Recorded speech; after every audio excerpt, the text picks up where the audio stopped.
আমি আজকে একটি কমন সমস্যা নিয়ে আলোচনা করব বয়স্কদের ক্ষেত্রে যেটা হয় স্পন্ডাইলাইসিস। আমাদের স্পাইনে 3টা সেকশন, সার্ভাইকাল, থোরাসিক এবং লাম্বার। তো 3 জায়গায় হতে পারে এটা, যেটাকে আমরা বলতেছি ডিজেনারেটিভ চেঞ্জ অফ স্পাইন। তো সাধারণত বয়স্ক বা 40 আপ যাদের বয়স তাদের ক্ষেত্রে এই সমস্যাটা বেশি হয়। ডিজেনারেশন বলতে আমরা বুঝাচ্ছি যে ক্ষয়, যে আমাদের যে স্পাইনটা আছে কোমরের, মোস্ট কমনলি এটাতেই ক্ষয়টা বেশি হয়।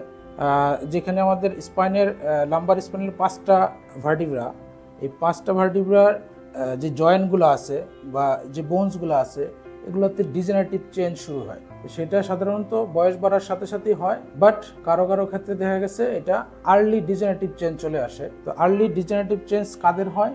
যারা সাধারণত দীর্ঘদিন বেড পোস্টারে থাকে বা ওভারওয়েট, যাদের সিডেন্টারি লাইফস্টাইল, তাদের ক্ষেত্রে দেখা গেছে এই ডিজেনারেটিভ চেঞ্জটা খুব আর্লি চলে আসে। তো এটা হলে কি হয় যে আমাদের এই স্টিফনেস, জয়েন্টগুলো স্টিফ হয়ে যায়, মাসেলগুলো স্টিফ হয়ে যায় এবং একটা সবসময় একটা চাপা ব্যথা থাকে। তো আমরা যেটা বলি যে এটাকে পেশেন্ট যখন মুভমেন্ট করে তখন তার পেইন শুরু হয় কোমরে, বা যদি ঘাড়ে থাকে সেক্ষেত্রে ঘাড়ে মুভমেন্ট করলে তখন তার পেইনটা বাড়ে, কারণ সেই জায়গাটাতে আমাদের যখন ক্ষয়টা থাকে, ক্ষয়ের এখান দিয়ে নার্ভ বের হয়েছে, আমাদের যে ফোরামিন আছে এই ফোরামিনের দিক দিয়ে নার্ভ বের হয়। এই নার্ভে যখন কম্প্রেস হয় তখন আপনার টিংলিং, নামনেস এই ধরনের সেন্সেশন চলে আসে। যদি নেকে হয় সেক্ষেত্রে হাতের দিকে আসে, আর যদি কোমরে হয় সেক্ষেত্রে পায়ের দিকে চলে যায় এই সেন্সেশনগুলো। তো আমরা বাসায় যেটা বলি যে আপনি ময়েস্ট হিট দিতে পারেন। ময়েস্ট হিট বলতে একটা টাওয়েল গরম পানিতে ভিজিয়ে দেন ওই কোমরে অথবা নেকে যেখানে আপনার পেইন সেইখানে আপনি এই গরম শেকটা দিতে পারেন। সেটা আপনার ব্লাড সার্কুলেশন বাড়াবে, ওই এরিয়াতে